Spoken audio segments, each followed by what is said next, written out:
મિત્રો, જ્યારે સ્વાસ્થ્યની વાત આવે છે ત્યારે કોઈ ક્વિક ફિક્સ, તત્કાલ ઉપાય કે એવી કોઈ મંજિલ નથી કે જ્યાં આપણે એકવાર પહોંચી જઈએ અને બધું ઠીક થઈ જાય. સ્વાસ્થ્ય એક મુસાફરી છે જે આપણે હંમેશા નક્કી કરતા રહેવાની છે. જે રીતે કોઈ પણ સફર ખેડવા માટે કેટલાક નિયમો હોય છે અને જો આ નિયમનું પાલન ન કરવામાં આવે તો અકસ્માત થઈ શકે છે, બરાબર એ જ રીતે આપણા સ્વાસ્થ્યની અને સફરના પણ કેટલાક નિયમો છે જેને અનુસરવાથી આપણું જીવન માત્ર સરળ જ નથી બનતું, આપણે વધુ સ્વસ્થ રહીએ છીએ. એટલું જ નહીં, પરંતુ આપણે જીવનને વધુ માણી પણ શકીએ છીએ. તો આજે વિડીયોમાં હું તમને એવા 16 નિયમો વિશે જણાવવા જઈ રહ્યો છું જેનું પાલન કરીને તમે હંમેશા સ્વસ્થ રહી શકો છો.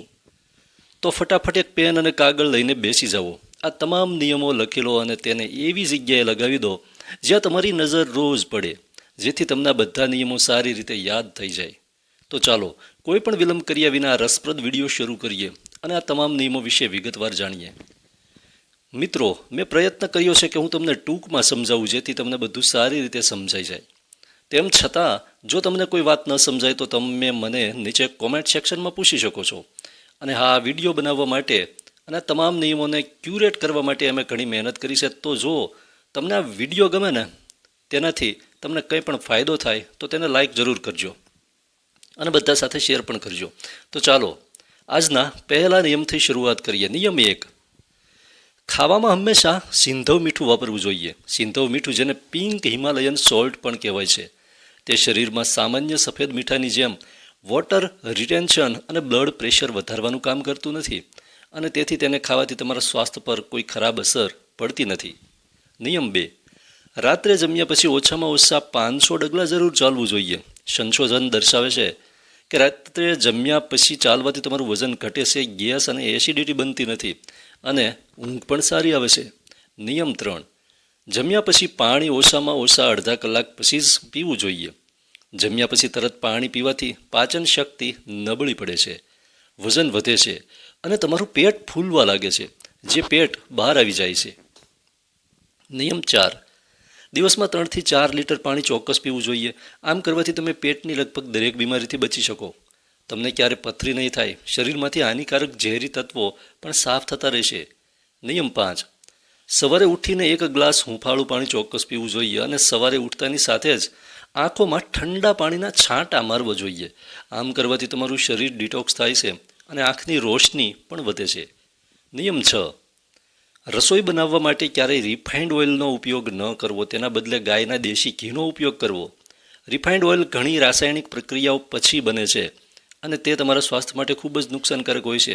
જો તમે ગાયનું ઘી ન ખરીદી શકતા હોવ તો તમે સરસવનું તેલ, નાળિયેરનું તેલ અથવા તલનું તેલ, અનરિફાઇન્ડ તેલ વાપરી શકો છો.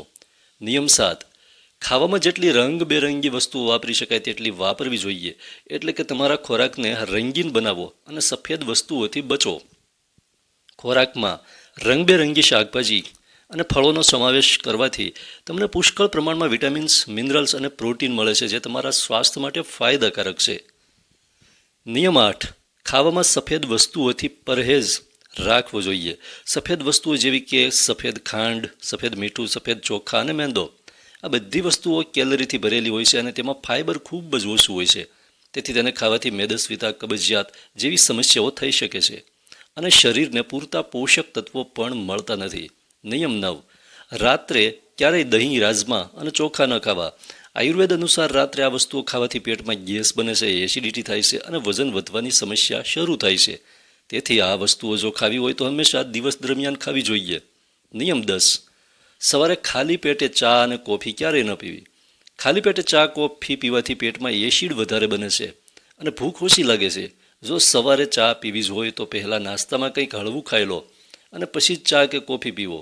નિયમ 11, રાત્રે ક્યારેય ભારે ખોરાક ન ખાવો.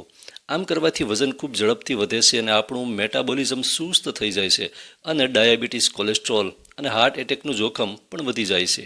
નિયમ 12, દરરોજ 1 સફરજન ચોક્કસ ખાવું જોઈએ અથવા સિઝનલ ફળ ખાવું જોઈએ. તો આ નિયમનું પાલન ચોક્કસ કરો અને સફરજન, એક આખું સફરજન ખાઓ. નિયમ 13, દરરોજ 10,000 ડગલા ચાલવાનું લક્ષ્ય નક્કી કરો. આજકાલ આપણા બધા પાસે સ્માર્ટફોન છે, જેમાં સ્ટેપ્સ ટ્રેક કરવા માટે ઘણી એપ્સ હોય છે.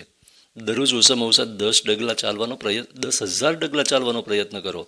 જો શરૂઆતમાં ન થઈ શકે તો 5 થી 7,000 ડગલાથી શરૂઆત કરો અને ધીરે ધીરે તેને 10,000 સુધી લઈ જાઓ.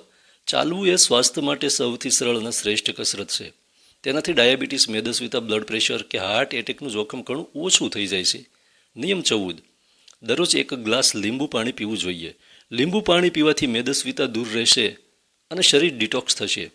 લીંબુ વિટામિન સીનો ઉત્તમ સ્ત્રોત છે, જે તમારી રોગ પ્રતિકારક શક્તિ વધારે છે અને ઋતુ બદલાતી વખતે થતી બીમારીઓથી રક્ષણ આપે છે. નિયમ 15. બપોરનું ભોજન લેતા પહેલાં અડધો કલાક પહેલાં એક મોટું બાઉલ ભરીને સલાડ ચોક્કસ ખાવો. સલાડ સ્વાસ્થ્ય માટે ખૂબ ફાયદાકારક છે.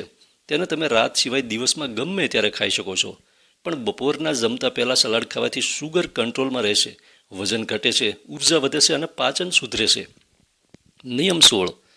એટલે કે આજનો આપણો છેલ્લો નિયમ છે કે પાણી હંમેશા બેસીને અને ઘૂંટડે ઘૂંટડે પીવું જોઈએ.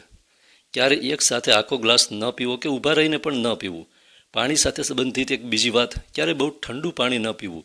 જો તમે હૂંફાળું પાણી પીવાની આદત પાડશો તો તમને ક્યારે પેટની બીમારી નહીં થાય, કોલેસ્ટ્રોલ ઘટશે, શરીર ડિટોક્સ થશે અને વજન પણ ઘટશે. ઉનાળામાં જો હૂંફાળું પાણી ન પીવાતું હોય તો રૂમ ટેમ્પરેચરનું અથવા માટલાનું પાણી પીવો. તો મિત્રો, આ છે તે 16 નિયમો જેનું પાલન કરવાનું જો કોઈ વ્યક્તિ શરૂ કરી દે તો તે પોતાની જાતને ઘણી બધી બીમારીઓથી બચાવી શકે છે. યાદ રાખો, સ્વસ્થ રહેવું એટલું મુશ્કેલ નથી જેટલું આપણે સમજીએ છીએ. જરૂર છે માત્ર યોગ્ય વસ્તુઓ અપનાવવાની અને ખોટી વસ્તુઓથી બચવાની. પ્રકૃતિએ આપણા શરીરને એવી રીતે બનાવ્યું છે કે તે પોતાની બીમારીને જાતે જ ઠીક કરી શકે, દરેક બીમારી સામે લડી શકે. પણ તેના માટે જરૂરી છે કે આપણે શરીરને યોગ્ય વાતાવરણ અને પોષણ આપીએ. મિત્રો, મને આશા છે કે આ વિડીયો તમને ચોક્કસ ગમ્યો હશે અને તમે કંઈક નવું શીખ્યા હશો. જો આ વિડીયો તમને ગમ્યો હોય તો તેને લાઇક કરો, ચેનલ પર નવા હોય તો સબસ્ક્રાઈબ કરો અને આ વિડીયોને શેર કરો. ફરી મળીશું એક નવા વિડીયોમાં. જય શ્રી કૃષ્ણ.